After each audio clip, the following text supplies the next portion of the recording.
بنقول بسم الله. عجينتي سبق ونزلت لكم وصفتها أو المقادير.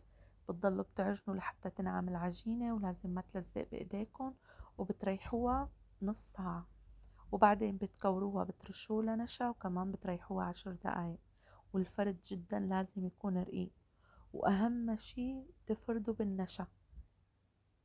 وبطريقة التشكيل هي بترجع لكم، بس أهم شي بكل حركة بتشتغلوا فيها بالعجين تدهنوها، لأنه أكل الحلو لازم يكون مسقسق بالسمنة أو بالزبدة.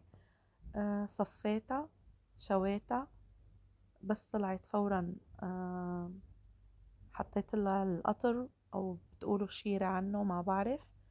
وهيك كانت الأشكال اللي عملتها. والزينة هذا الشي بيرجع لكم، كيف بتحبوا تزينوها زينوها. آه كتير هشة وطيبة. وانتوا لما بتعملوا حلويات بالبيت تتحكموا بدرجة القطر وحلاوتها. كتير حبيت، ان شاء الله تعجبكم، وجربوها، وبالعافية للجميع.